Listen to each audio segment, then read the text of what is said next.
عليكم ورحمة الله وبركاته.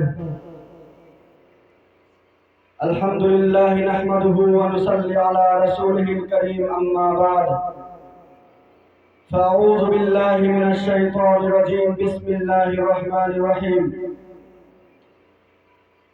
সম্মানীয় আজির সভার সভাপতি মহোদয় আৰু মোৰ শ্ৰদ্ধাৰ শিক্ষাগুৰুসকল আৰু বিভিন্ন অঞ্চলৰ পৰা অহা মেহমানসকল আৰু মোৰ অতিকৈ মৰমৰ সৰু ডাঙৰ ছাত্ৰ ভাই বন্ধুসকল, আল্লাহ বাৰক ও তাআলাৰ ওচৰত লাখো কোটি শুকৰিয়া যে আল্লাহ বাৰক ও তাআলাই আমাৰ সকলোকে সকলো ধৰণৰ বালা মুসিবতৰ পৰা হিফাজত কৰি আজি এই পবিত্ৰ মেহফিলত বহাৰ সুযোগ কৰি দিছে।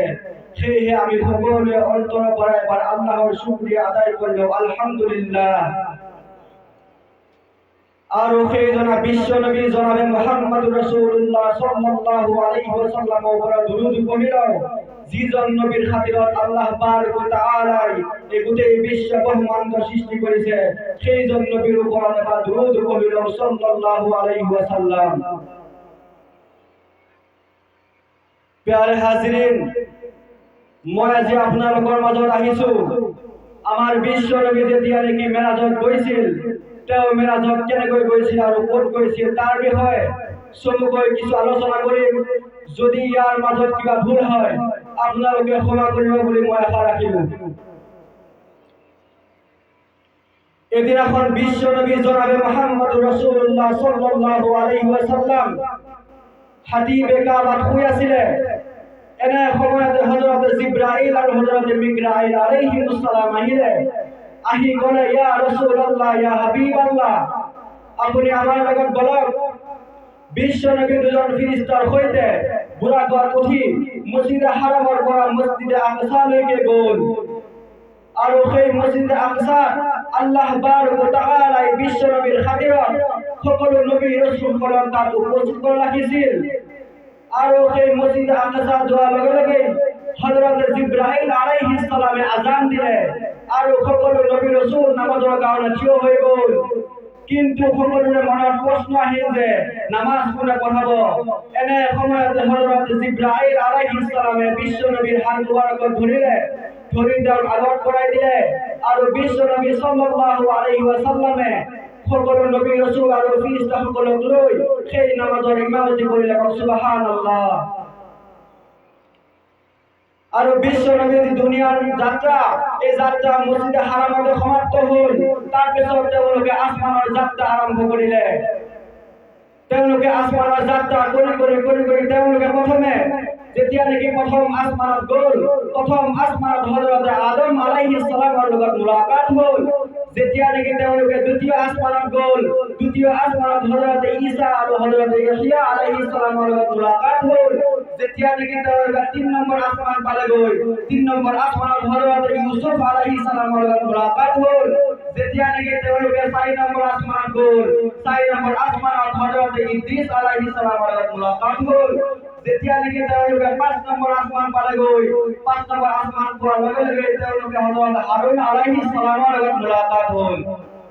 যেতিয়া নেকি তেওঁলোকে ৬ নম্বৰ আসমান পালেগৈ, ৬ নম্বৰ আসমান পোৱাৰ লগে লগে মুসা কালিমুল্লাহৰ সৈতে মুলাকাত হৈ গ'ল। যেতিয়া নেকি তেওঁলোকে ৭ নম্বৰ আসমান পালেগৈ, ৭ নম্বৰ আসমান পোৱাৰ লগে লগে জাতিৰ পিতা ইব্ৰাহিম খলিলুল্লাহৰ সৈতে মুলাকাত হৈ গ'ল। তাৰপিছত তেওঁলোকে ৭খন আসমান পাৰ হৈ সিদৰাতুল মুনতাহা হাউজে কাউসাৰ পাৰ হৈ গ'ল। হাউজে কাউসাৰ হৈছে এনেকুৱা এটা কুঁৱা, যিটো কুঁৱা নেকি আল্লাহ বাৰক ও তাআলাই বিশ্ব নবীক কাল কিয়ামতৰ দিনাখন গিফ্ট কৰিব। সেই কুঁৱাৰ পানী গাখীৰতকৈ বগা আৰু মধুৰকৈ মিঠা হ'ব। সুবহানাল্লাহ। তাৰপিছত বিশ্ব নবী জান্নাতত প্ৰৱেশ কৰিলে। জান্নাতত বিশ্ব নবী এনেকুৱা কিছুমান সৌন্দৰ্য দেখা পালে, এনেকুৱা কিছুমান আৱাজ শুনা পালে, যেনেকুৱা আৱাজ নেকি বিশ্ব নবীয়ে দুনিয়াত থাকোঁতে কেতিয়াও শুনা নাই আৰু কেতিয়াও কল্পনাও কৰিব পৰা নাই। তাৰপিছত বিশ্ব নবী সন্মুখত যেতিয়া নেকি জাহান্নাম আনা হ'ল, জাহান্নাম আনাৰ লগে লগে বিশ্ব নবী চকুৰ পানী ওলাই গ'ল। কাৰণ জাহান্নামত বিশ্ব নবীয়ে এনেকুৱা কিছুমান আযাব দেখা পালে, তার বিভিন্ন ধৰণৰ আযাব বিশ্ব নবী চকুত ভাহি উঠিল। যেনেকুৱা আযাব নেকি তার বিভিন্ন ধৰণৰ এনেকুৱা জুই চলি আছে যাৰ যি জুই তুলনাত দুনিয়াৰ কোনো বস্তু তুলনা নাই। আৰু জান্নাত জাহান্নামত বিশ্বনবী সাল্লাল্লাহু আলাইহি ওয়াসাল্লামে এনেকুৱা এটা দলক দেখা পালে, এনেকুৱা এটা যিটো দলে নেকি মৰা মাংস খাই আছে, মৰা প্রাণীর মাংস খাই আছে। লগে লগে বিশ্বনবীয়ে হযরত জিবরাইল আলাইহিস সালামক প্রশ্ন করিলে, ইয়া জিবরাইল, এই খবর কোন হয় যিসকলে নেকি মৰা প্রাণীর মাংস খাই আছে? লগে লগে জিবরাইল আলাইহিস সালামে উত্তর দিলে যে ইয়া রাসূলুল্লাহ, ইয়া হাবিবাল্লাহ, এমন সেই ব্যক্তিয়ে যে ব্যক্তিয়ে নাকি দুনিয়ার মধ্যে গীবত করেছিল, অর্থাৎ এজনের বদনাম আর এজনের সহ্য করেছিল, এই সকল ব্যক্তি মরা মাংস খাই আছে। নাউজুবিল্লাহ। সম্মানিত হাজিরিন, মই বেছি লম্বা নকৰো, এইখিনিকে কৈ মই মোৰ বক্তব্য সামৰণি মাৰিছো। ওয়া আখিৰু দাৱানা আলহামদুলিল্লাহি ৰাব্বিল আলামিন। আসসালামু আলাইকুম ওয়া ৰাহমাতুল্লাহ।